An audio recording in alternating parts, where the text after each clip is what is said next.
Good evening, everybody. Good to see everyone here and on time. So I'm really excited to present part two of consultancy calls where you can be making 200, 300, 400, even $1,000 per call if you play your cards right. And how do you play your cards right? You know how it works, and then you practice it until you get it right. Okay, so today what do we got? We've got part two, like I mentioned. If you haven't seen part one, there will be a recording which I've shared already, and I'll also be talking about that just a bit in the beginning. So before we get started, for all of you who don't know who I am, my name is Om Janik Ram, and I've got about 20 years of communication experience specializing in marketing and sales. I'm a certified high ticket closer, been trained by the king of high ticket sales, Dan Locke, and all his team. Closed around $1.2 million in sales. And I'm an entrepreneur of three companies since 2001 in the marketing and events industry. So quite a bit, been around the blocks, not my first rodeo. I'm also the CEO and co-founder of Exclusive Closer. Exclusive Closer is India's premium high ticket sales agency for coaches, trainers, and entrepreneurs who we help really take their sales to the next level so that they will be able to scale without having to build their own sales team in house. Or if they require training for their sales team, we'll definitely be able to help them put in good resources in order to get them the maximum and best results. Just a little bit about who I am, what I've been doing. As I said, this is not my first rodeo. I've been doing this along with my partners for Exclusive Closer, Amit and Prakash, for 2 years now. And I'm proud to say that all the people that we've worked with have had really good results, and they're really happy about the skills that we bring to the table and what we can really do.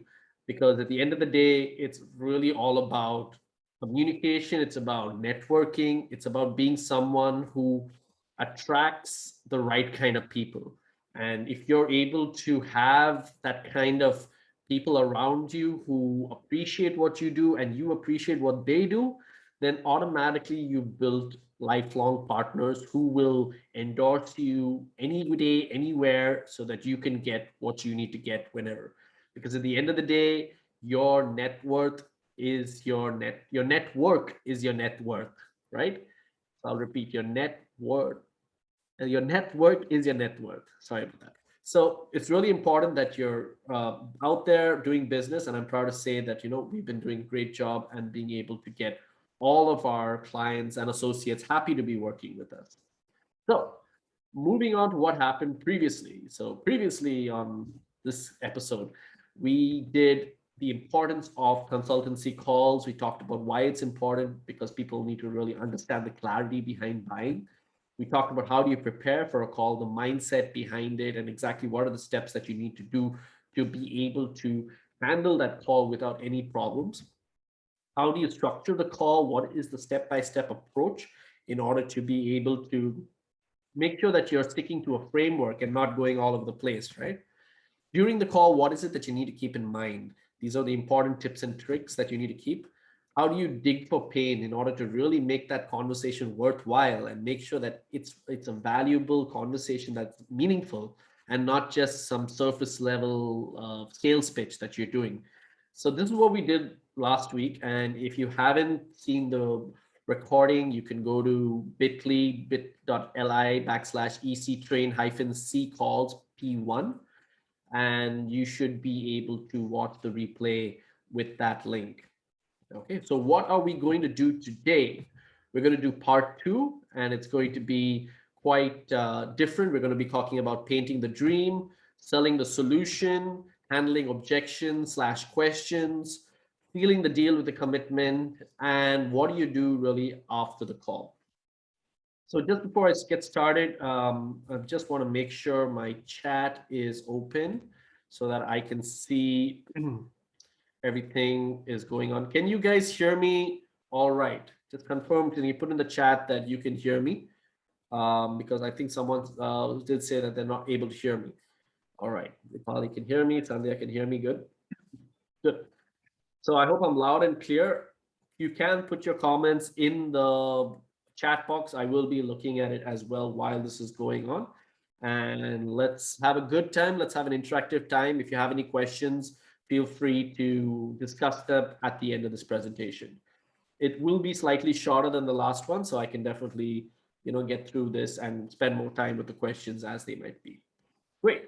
So is everybody ready? Put in the chat. Yes, you are ready to learn something new, something different, something exciting, something that's going to make you a lot of money. Are you excited? Put in the chat. Yes. There we go. Helda says yes. That's good. You can hear me. Vikas says yes.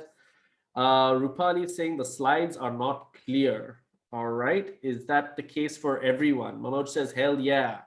All right. Can anyone confirm that the slides are not clear? Is it clear for everyone? If it is, just say clear or not clear. So that will help me understand. Yes, it's not clear. Okay. Then let me just do one thing. I can see the slides all right. Let me try one thing. So I'm going to do one thing here. So here, it's always good to confirm whether something is right or wrong. Otherwise, you go through the entire process and you realize at the end of it, it's not okay. So let me try it one more time with a different kind of approach. Let's see now. Someone is saying it gets clear when you try to zoom out. Okay. All right. How about now? Is the text clear? Oh, I need to see your chat. Hold on a second. There we go. Yeah. All right. Cool. Anyway, I'm pretty sure it should work. If not, you can try Helder's hack, which is try to zoom out, and it works. Okay. Thank you for that, Helder. All right. So after you dig for the pain, which is kind of supposed to be a little bit of an uncomfortable situation. And why do we say uncomfortable? We don't mean unpleasant. We mean uncomfortable.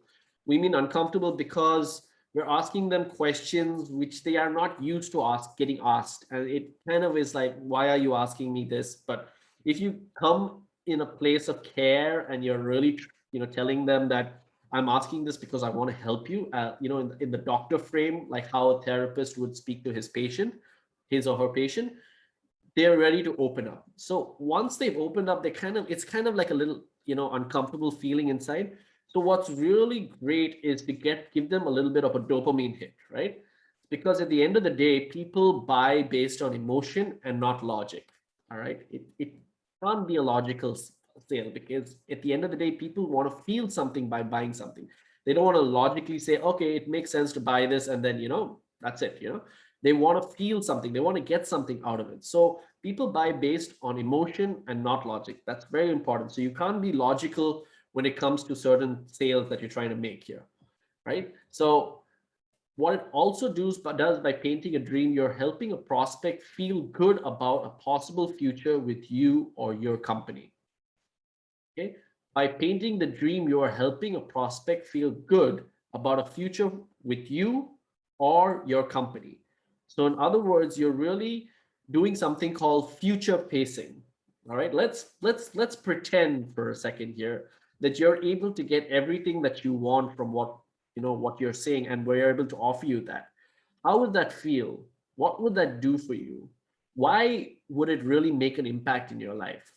And really, what is the outcome that you are expecting to get? So really get to that future over there. Okay, I'll be happy, I'll be richer, I'll be debt free, I'll be able to buy a house, I'll be able to go on that holiday that I want, I'll be able to buy that car, I'll be able to really help the poor, whatever it might be, whatever gets them off, whatever makes them happy.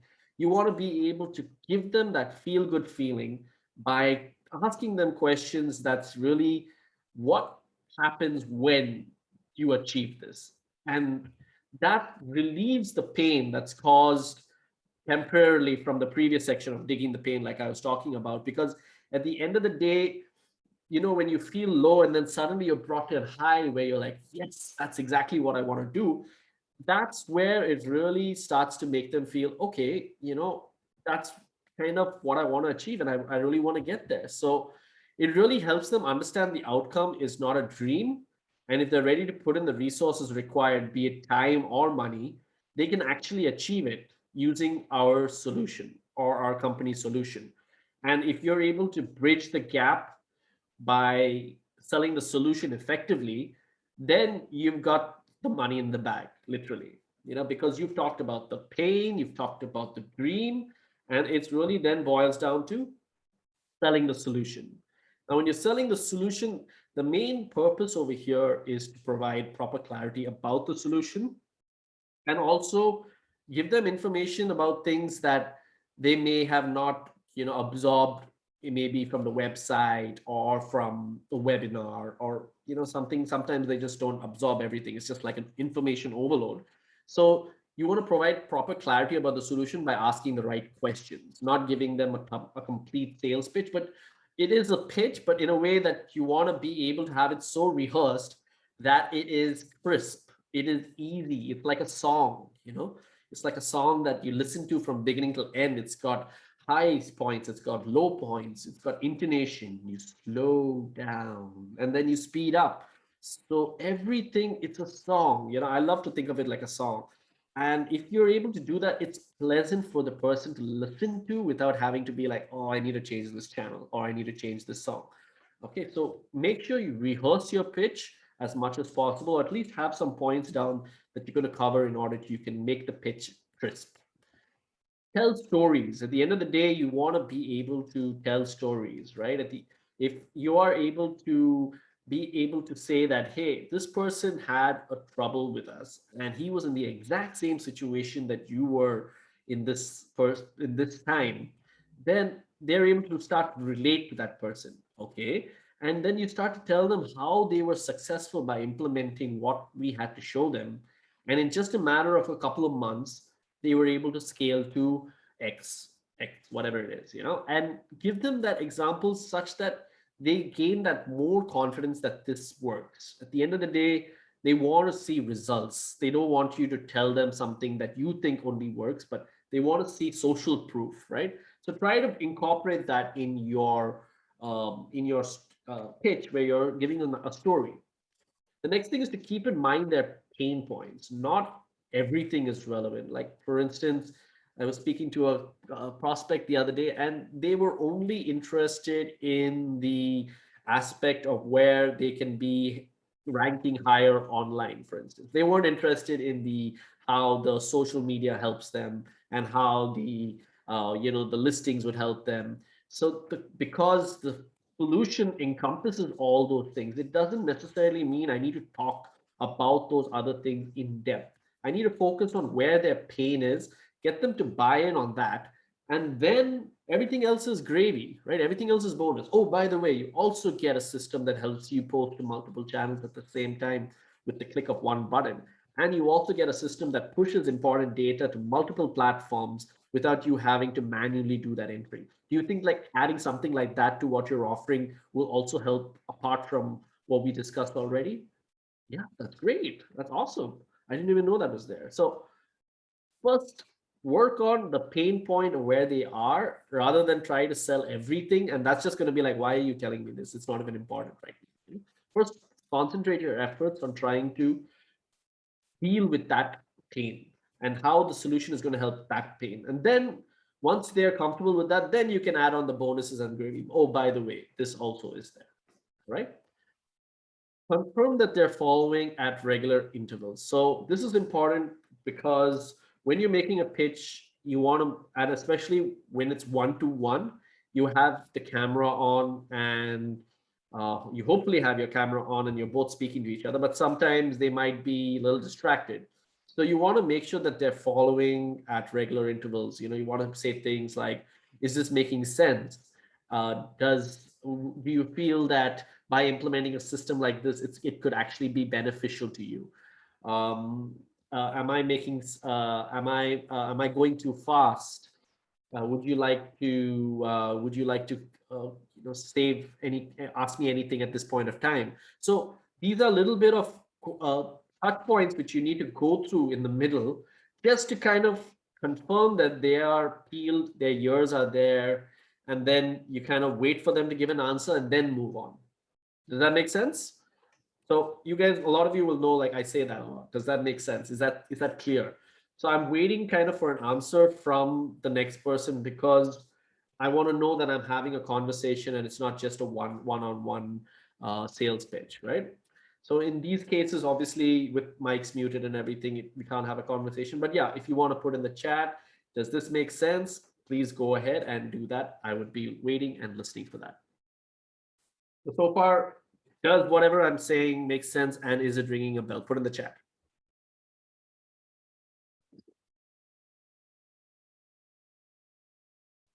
Has my chat frozen?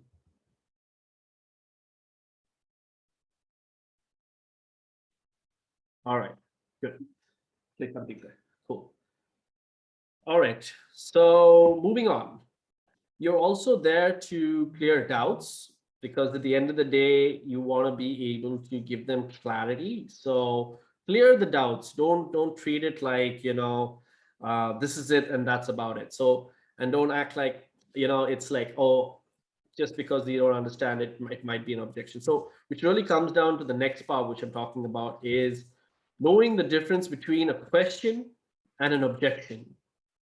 All right. A question is a straight out ask about the solution, not really about whether it's about them, but it's about the solution. Now, what's the difference between a solution and them, you might ask, right? The solution is the features and benefits, I would say. Okay, so talk about, if they say, or rather, even I would just say features. Rather, let's just say features. What time does it start? How many classes are there? Where will it be held? Is it live? Is it recorded?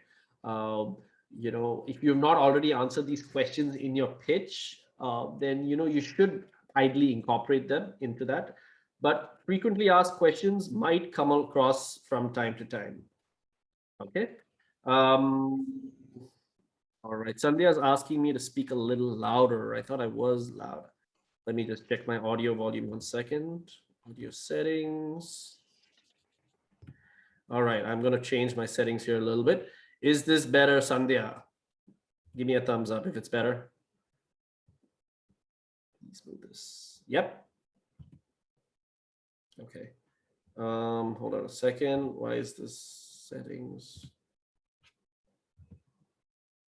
Okay, cool.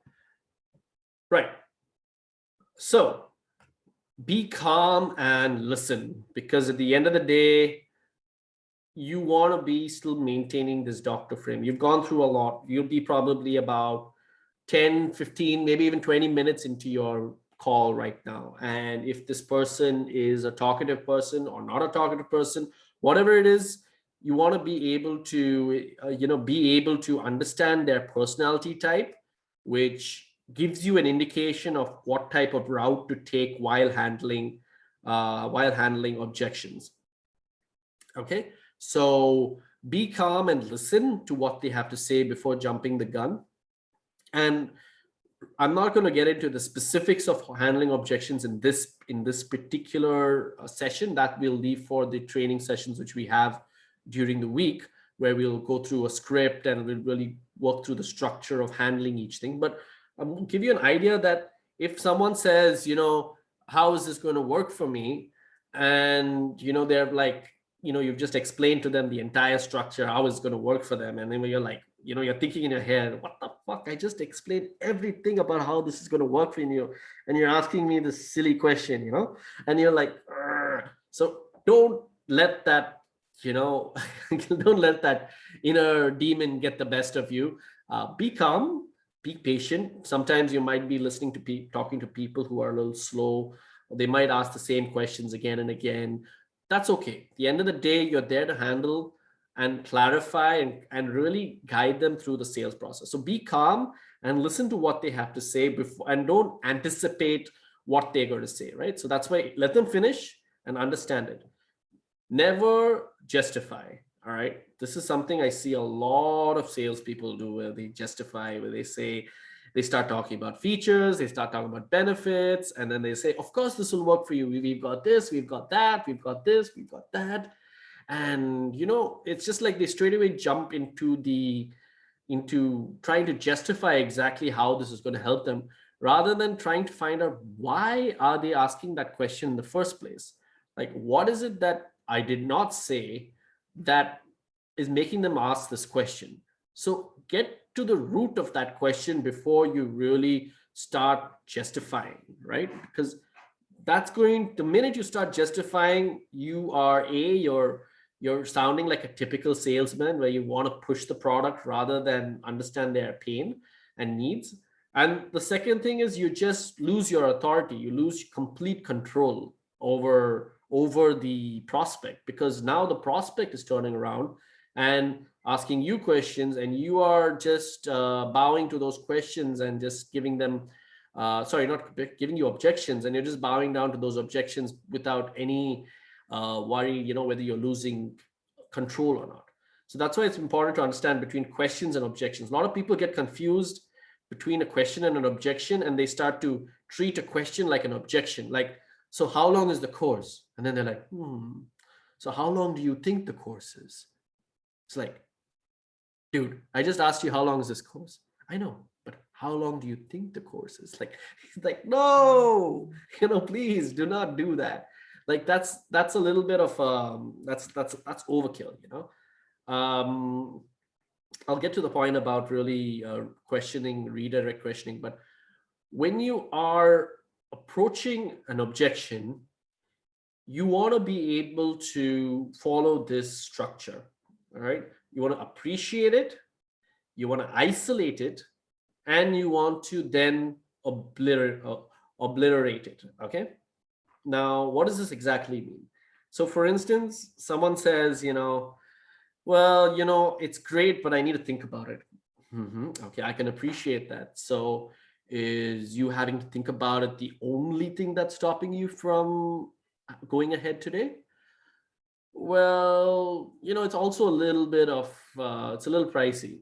Okay, great. So thanks for your honesty. So is having to think about it and it being a little pricey the only thing that's stopping you?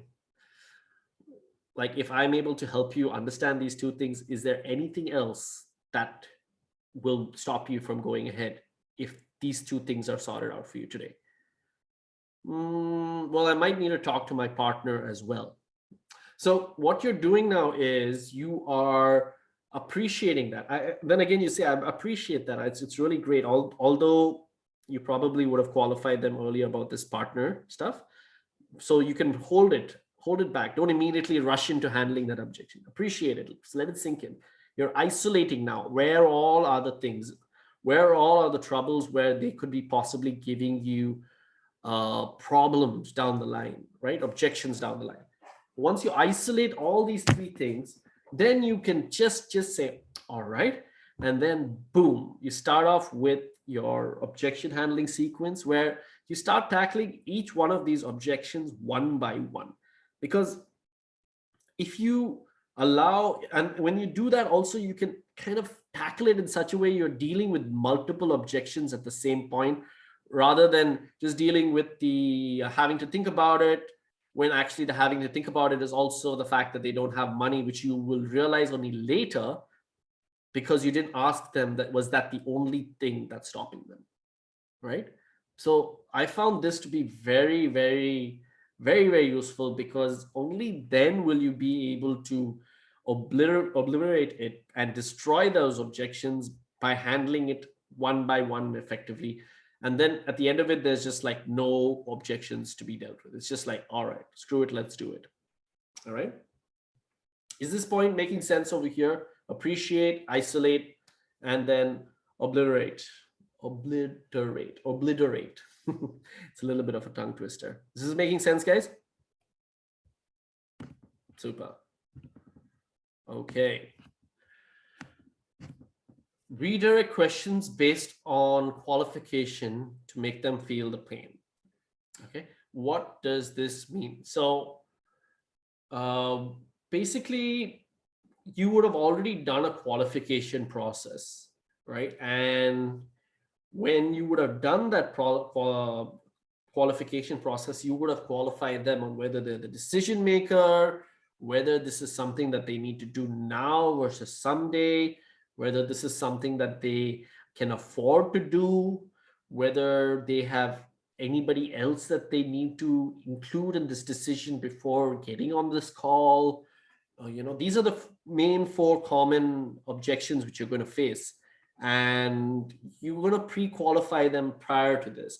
And then during the call, you're going to really dig a little bit more into it so that you can get more things. I mean, when someone says, I need to think about it, right? You really say, Mr. Prospect, well, don't you think that one of the reasons, you've been, stuck in this trap is because of all the things that you told me about earlier, XYZ pain, and how it's caused and delayed your success by having to think about it. Is it possible? Is it possible that delaying your success, you having to procrastinate on making decisions, is that or possibly a reason why you have not gotten to where you want to go? Whenever something's presented to you and you have the opportunity to be successful, is it possible that you having to think about it is one of the reasons you haven't been able to be successful or gotten to your future dream? Insert future dream here. You use words which they have told you, right? Is it possible it stopped you from having to be able to pay off your debts and be able to give your family the life they deserve? Is that a possibility? And then they'll say either yes or like no, I really need to think about it. This is not something that I want to do right now. And then you go back, okay, so what you're saying is this is something that you don't want to do right now. But correct me if I'm wrong, but in the earlier part when we had our conversation, you told me that this is a must, not a should. Am I right? Yeah. So what changed? I mean, is it that you're going to, if you make a decision on Monday and between now and then, what's going to exactly change actually? So give them questions and redirect it back to them in a way that's getting them to ask, kind of sell you on why they are actually wanting to join. All right. And make them feel the pain, because make them get reminded about that pain there, that, hey, ouch, that hurt, and then, yeah, actually that's true. So because that's the end of the day, they are sabotaging themselves. We as humans are number one self-sabotagers. We self-sabotage ourselves all the time, and we don't even realize it. So when someone else points that out and they're like calling you out on your BS, they're like, all right, where am I going to go from here? So it's like, that's what I'm asking you. So where are we going from here? Are you going to back out? And after all this, are you really going to give up on your dream and go back to that pain that we talked about earlier? Or are you going to make a change now and move forward so that you could actually have the life that you dreamt about? What's it going to be? Because you can't have both, right? So it's like saying, I want to go back to the stage where my life sucks. It sounds stupid, right? Compared to, I want to make a change in my life, right? So this is really important, and it's really important the way you handle it, that it kind of works. You have to do it with care and really with a lot of finesse.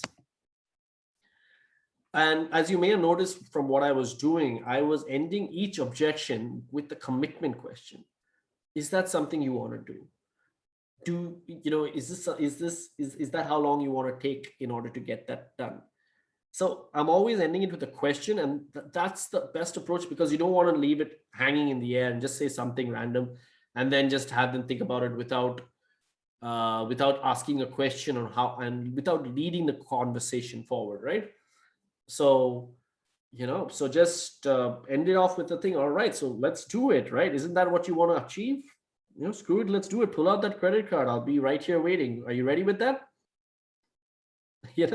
You'll be surprised how many times I've said, screw it, let's do it. Pull your credit card and let's do this. Let's get started right away. And then, you'd be surprised the number of people who pulled out their credit card and actually did it.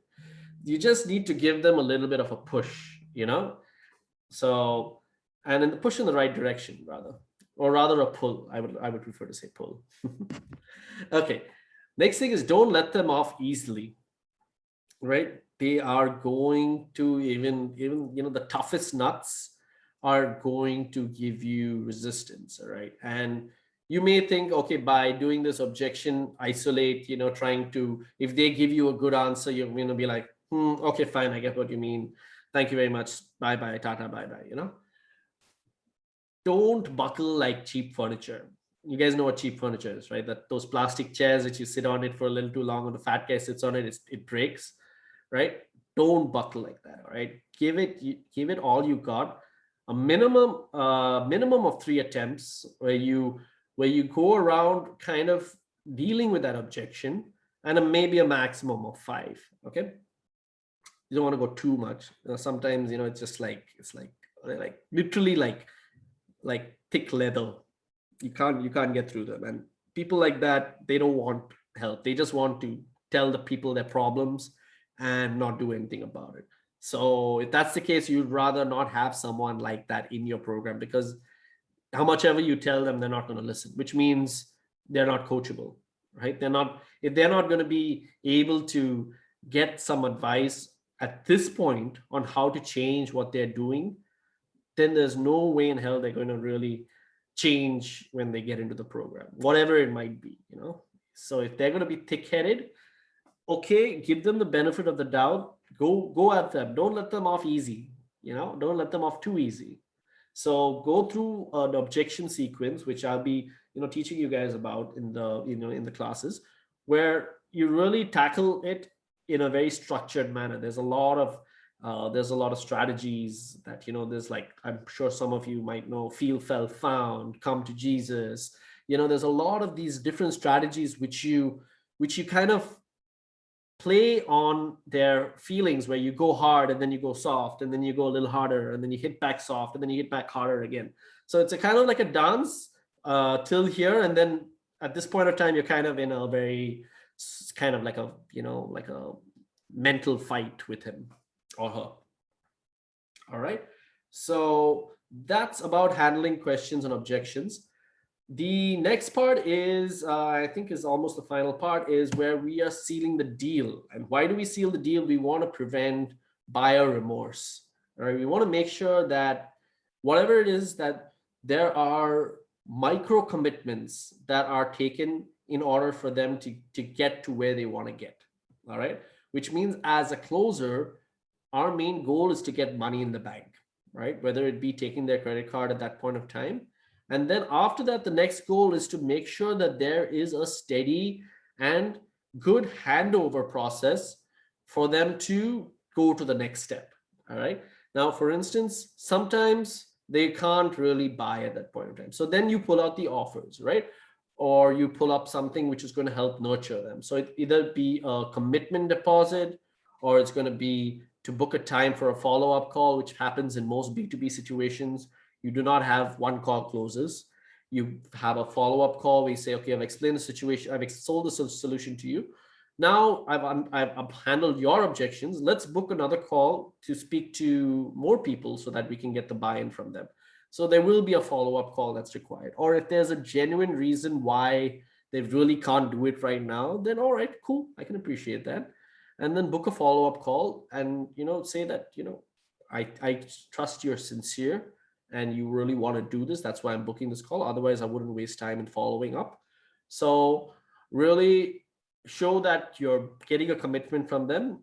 And then also, maybe sending them a video to watch or something like that. You want to be able to get them nurtured throughout the process. Very important that you reiterate the consequences of not taking action. Many times people will tell you bullshit. Prospects lie. All right, they'll lie to get out of a situation. And even if it's like kind of like they do have the money but they don't want to spend it, or whatever it might be, they will lie. And they lie to themselves most of the time when they say they don't have the money, because they do have money to spend on stupid ads or maybe something else which they're wasting their money on, but they don't even realize it yet. So when you point that out, they're like, no, actually that's a good thing and blah blah blah. Anyway, that's not true. So reiterate the consequences of not taking that next step. That's very important. If you don't take the next step, what is going to happen? It might be that you lose out on a window of working with us. We take on only 5 people every month. If you do not take action this month, you're going to be put into a wait list and you might not even get to join us this month or the next month, right? Because we're looking for action takers. We're looking for people who are understanding that this is a problem and not something, that they want to fester, because we work with only the committed. The interested will always find an excuse. The committed will find a way, right? So I'm not interested if you're interested. I want to know that you're committed. So get that real commitment from them, and then really that way you can nurture them till the next step. Because depending on how they are, so if they had like money issues, what can you send them that's going to help them? Think about ways to get money. Like for instance, many of you might know about OPM, right? Other people's money. So there are so many services out there that can help you get money, right? Get you a line of credit where you are starting your business or whatever it is, right? So you want to be able to help them with those kind of services, with those kind of solutions. Show that you actually care.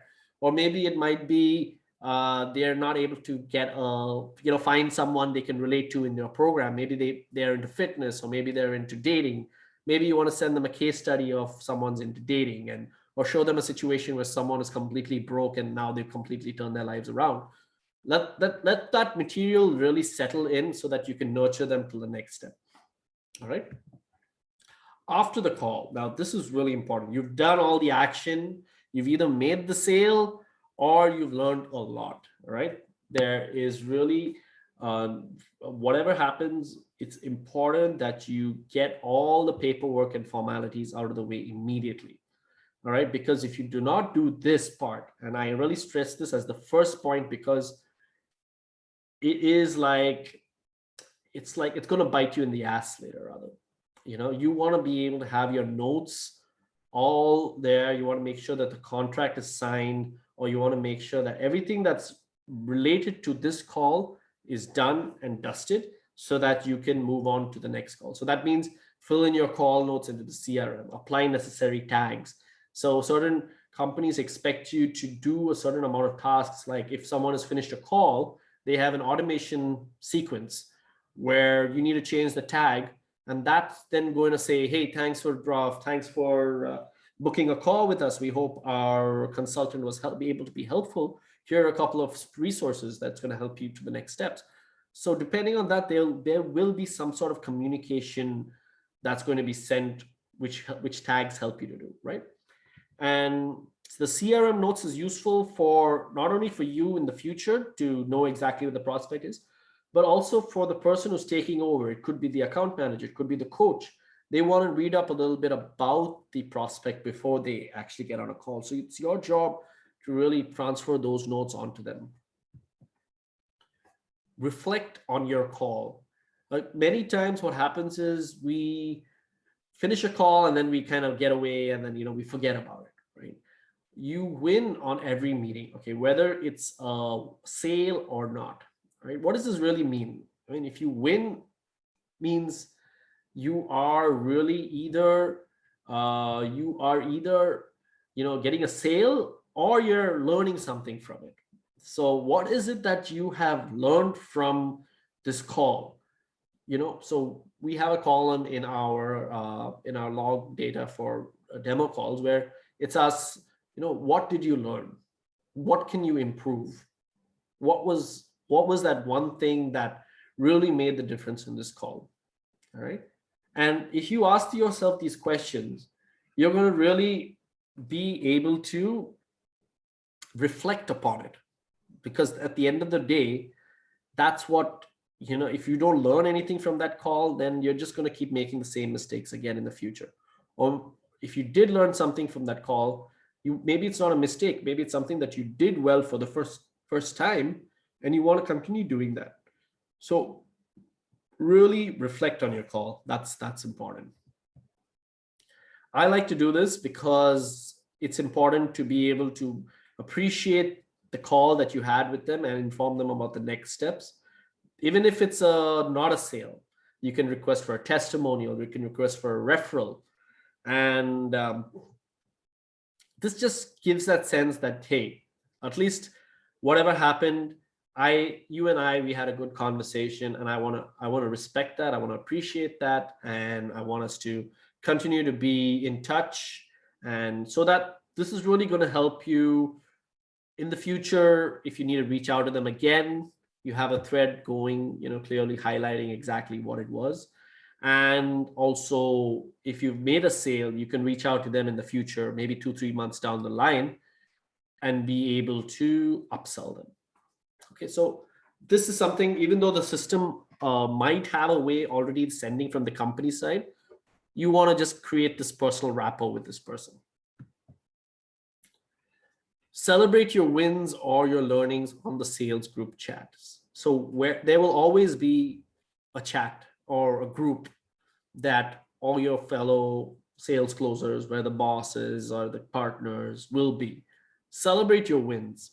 If you made a sale, put in there, boom, just closed $10,000. Who's the man? Who's the boss? Do your victory dance. Really celebrate it. Feel good about it. Step up and shout out, because that's what it's all about. It's about really, making sure that you feel good about it, and you're motivating other people to say, hey, even I want to do that, if they aren't already. Or you're sharing your learnings. Hey, I had a pretty, tough call today with a very high D individual, or a Ruby, or a, very demanding person, and I really had a difficult time with that person. So what I learned was that, I think I need to be more about the results and less about the, less about certain other things. I'm curious to hear what your thoughts are. And that way you get support from the group. It's like, it's cool, man, it happens, don't worry about it. Where we live, we learn. Those D's, damn those D's, bastards. It's great. It's a great feeling when you're in a group and you can get that support, and be able to celebrate, because end of the day, while sales and closers are, snipers on their own, they're very solo units. You still got to not be a lone wolf. You have to be part of a community that you can talk about these things. You can't talk about these things to your friends or your family. Hey, I just closed a deal. They're like, okay, so what? So it always feels good to celebrate your wins. Finally, refresh your mind, whether it's like with a quick push-ups, or whether it's like running up and down the room, or whether it's putting on a guided meditation where you're being able to reset your mind and get ready for the next call. Okay, so that's the game we play. And it's really all about these really 10 important steps that you need to follow in order to just go in and go out and make that $200, $300, $400 or even $1,000. This is what's going to make the difference between just a normal salesperson and a closer. So this is what I got over here. What I thought was, like last time, I will kind of open this up for questions. And if you guys have any takeaways, I'd love to hear, what your takeaways were. And yeah, let's hear you all from here. Let's see, who wants to go first?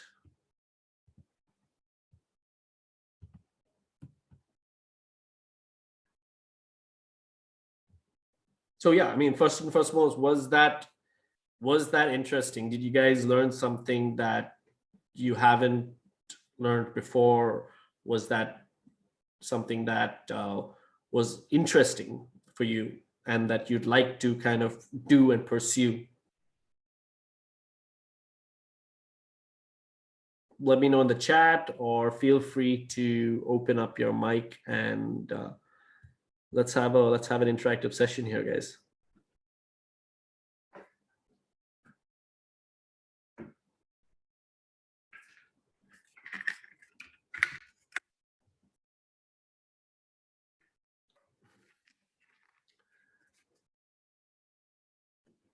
Okay. So I'm guessing everything was clear then. I was super crystal clear. No questions, no doubts. Does anyone want to share anything? Was there anything that, any aha moments? Is my mic working? Yes, Om, it's working. All right, good. Yeah.